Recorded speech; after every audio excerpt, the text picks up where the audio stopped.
It's a very small town. We don't even have our own town drunk. It's all done by volunteer work.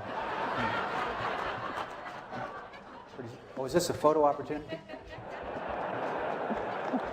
Daughterette kind of says, we love you too. It does. Now, I do have a mother-in-law, I will tell you that.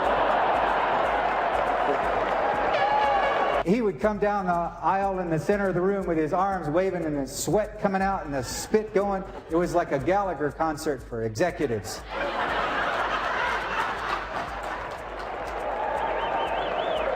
We don't either, but if we're on the road and our hotel's got a balcony, you're right out there.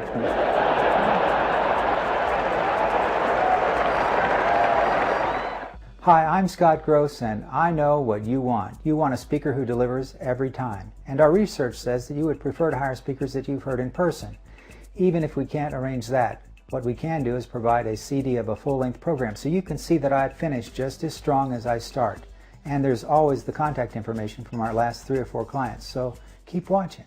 Anybody here just been married like a year or two? You have, sir? You just remembered that? Very good. How long have you been married? 1 year exactly? Okay. Well, I know something about you, sir. You know what I know about you, being married just 1 year? You don't have all your stuff. See, the young people, they're the ones, but the middle-aged, we got our stuff. You see, I know that when you got married, your wife had some stuff already.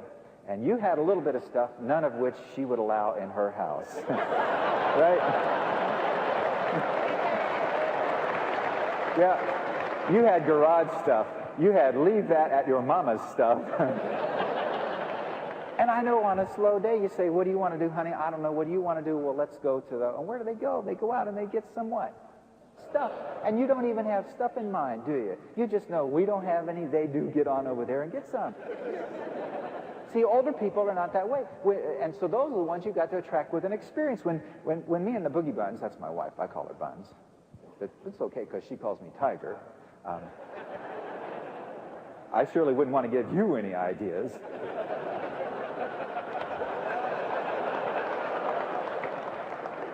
We walked into Sears about 15 years ago. Have you ever noticed that Sears routes you through, the easiest way into Sears is always through the big stuff departments? Have you noticed that? That's what they're trying to do. And they have these guys, they have them in your town that stand on either side of the appliance aisle at Sears. We call them the appliance vultures. You know what I'm talking about, don't you? Sometimes there's 2 of them, make a little appliance vulture gauntlet. One day we go walking into Sears holding hands. We always hold hands. If you'll always hold hands, you'll always be married. Correct the window, look at these 2. Yeah. You'll always be married. And we walk past these appliance vultures and one of them says to me, washer, dryer? I said, no, I'll just hose her off when I get her home. Don't worry about it.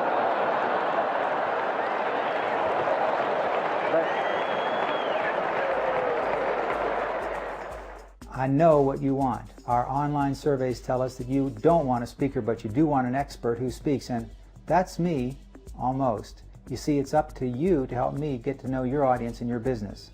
Then I'll hit a home run, I guarantee it. And to show you just how far I'll go to learn about a business, well, watch this next clip.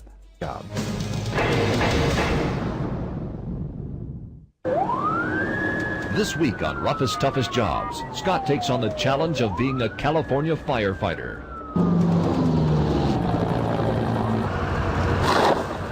The real surprise was I got this list of all the things a firefighter was supposed to be able to do, and funny, it exactly matched the list of all the things I've never done.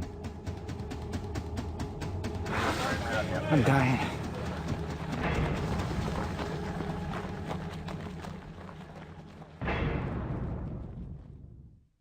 Finally, out of the side room comes this thing. It's got a purple mohawk, 48 earrings down each ear. It has a pierced eyebrow. It has a pierced lip. It has a chain from the eyebrow to the lip. It had everything except, apparently, parents.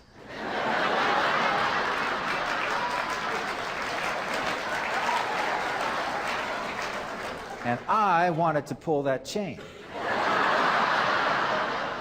Had a wad of gum the size of a golf ball draped itself over the cash register. Didn't say a word to me, just chewed.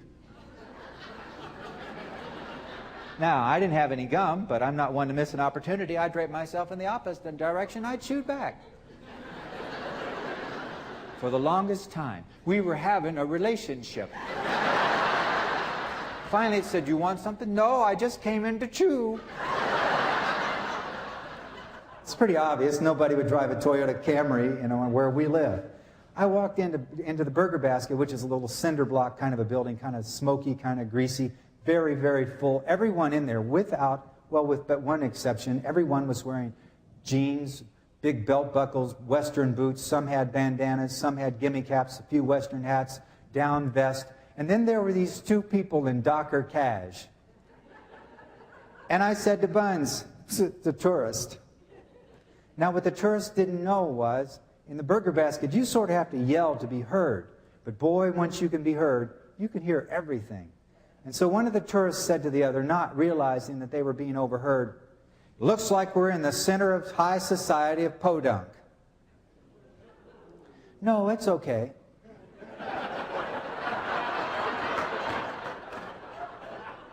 We really were.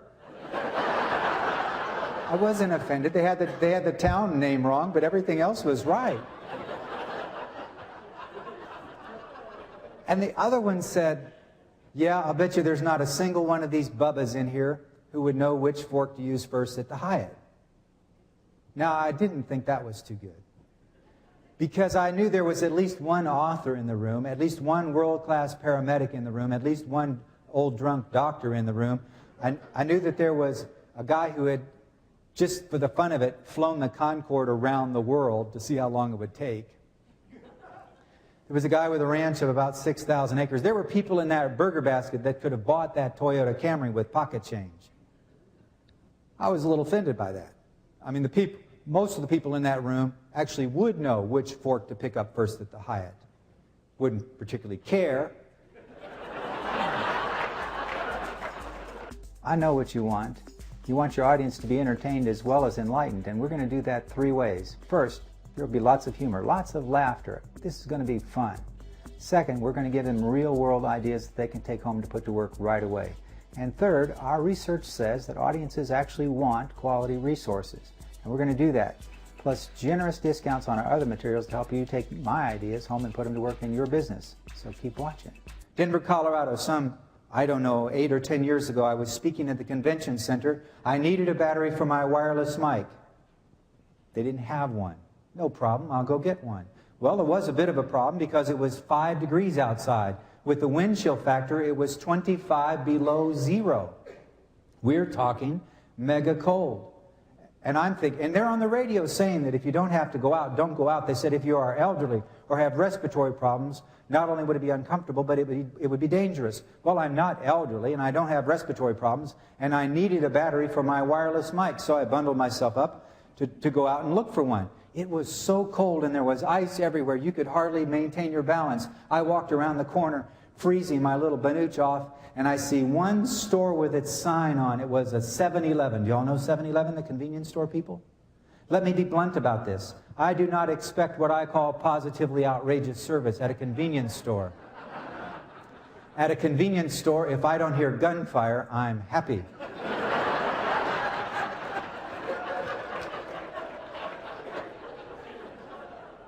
I walked into that store, I saw exactly 2 people.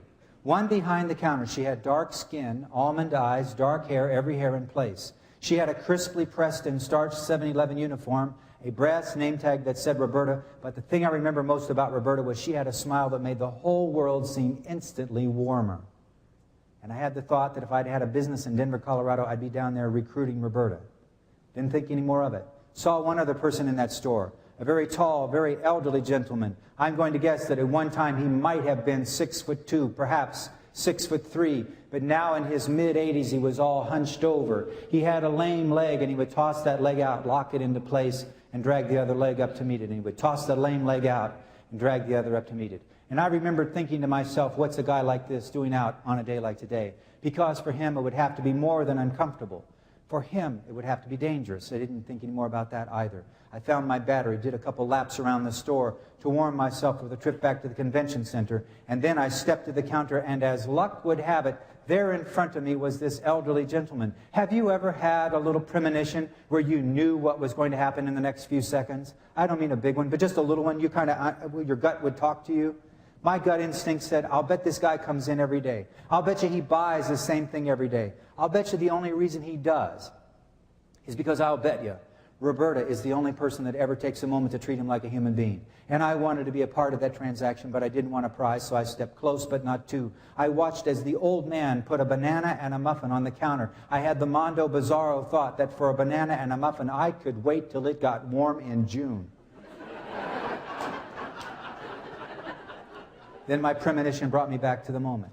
Roberta rang up a price I knew the old man already knew. He reached into the pocket of his greatcoat, pulled out a coin purse that was every bit as old as the hand that held it, tried to hold it steady, barely could. Barely could squeeze it open. She steadied his hand with one hand, and with the other hand, she reached in and pulled out a few small coins to pay for the banana and the muffin, replaced them with a few smaller coins and change, and the coin purse closed, and the hand dropped it into the pocket of the greatcoat. Then the other, tired, elderly, gnarled-fingered, age-spotted hand extended and tried to hold steady but could not. Roberta put the banana and the muffin in a plastic bag, spread the handles as wide as she could, and then very carefully, very gently, almost surgically, but definitely lovingly, she slipped the handles over the old man's wrist. I knew what she was doing. She was trying to make it possible for her elderly friend to navigate on a cold, dangerous Denver morning, but that accomplished, she reached down and scooped up the other tired, elderly hand, held them both suspended in time and space as she warmed his hands top and side and bottom with her own young, warm, soft hands. And when his hands were warm, I believe his heart. She reached up and pulled the scarf a little closer around his neck. Button one more button those arthritic fingers would have had difficulty with. And then with that smile that would light all of Colorado, she said, "Now, Mr. Johnson, I want you to be careful. You know, sir, I need to see you in here tomorrow." And with that, a very tired, very elderly, but much warmer human being turned and shuffled into a cold, dangerous Denver morning. And I said, wow. Wow, Roberta was that an uncle or grandfather or neighbor or someone special. And Roberta was offended to think that I would think that only special people would get special service. And she said so. She said, why, no, that's one of my customers. And I said, well then, Roberta, that's a double wow. And Roberta did what I can't begin to do. She rolled those big brown eyes and just said, well, sir, oh, thank heaven for 7-Eleven.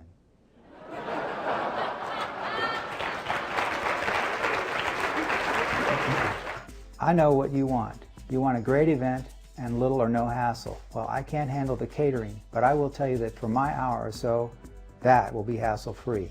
Give me a wireless mic, lots of light, a full audience, and I'll take it from there. They hire people who have strong personal brands, and then they encourage that brand to actually sit on top of the Southwest Airlines brand.